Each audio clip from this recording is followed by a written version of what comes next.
on the tummy. Okay.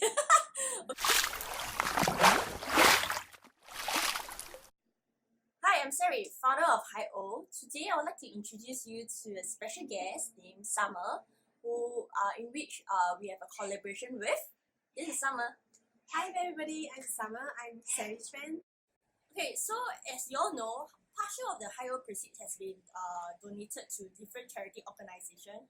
And for this season, we are actually donating partial of the proceeds of HighOh proceeds to Summer's medical condition. Alright, so medical treatment.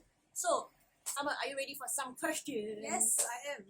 Alright, so do you mind enlightening our HighOh fans regarding your condition and how do you feel about it? Okay, so I was first diagnosed with cancer in 2016. That was 3 years back. And when doctor was telling me that I have cancer, I was like, okay, so what's next? And my feeling then was like, okay, having cancer was like nothing because cancer can be treated.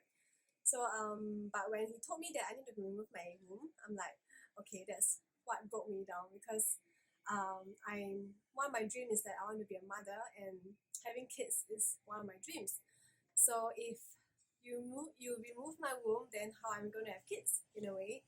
I mean, people will say that you can adopt and have someone else to bear the kids for you, but then it's a totally different thing. So so I didn't want to remove the womb, but doctor was telling me that if I don't remove it and I might have a chance of relapsing.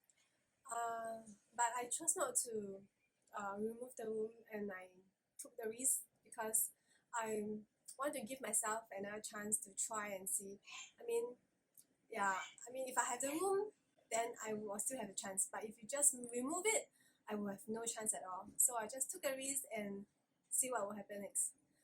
And sadly, on the second year in 2017, I faced my first relapse. So for my first relapse, the tumor was bigger than my first one. So I have to undergo my chemotherapy to shrink the tumor so that I can go for an operation to remove it.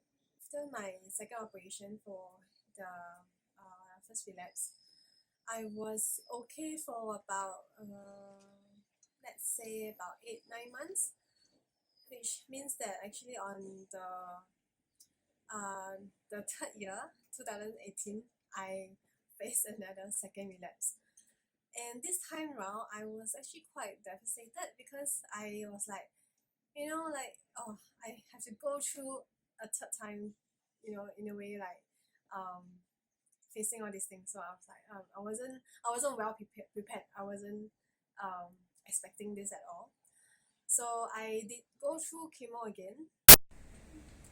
So the chemo was actually it's like coding into my colon. So the tumor itself was very near the colon. So when the tumor starts shrinking, it kind of cause creating a hole in the colon. So if the colon has a hole, and if my feces leak out of the colon, I will have my life will be in danger. So the doctors wasn't very sure if I were to continue or is it best for me just to stop and do an operation. Yeah, the first 3 months I can see that it was working. I can feel like the tumor has shrink. Although I can't prove it because I didn't went for a report, I didn't went for a scan, so there was no report saying that it shrink.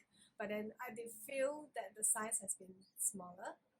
However, on the 4th month, I got into depression because something happened and I was quite emotionally unstable. So I fell into depression, and then that's when my cancer got worse.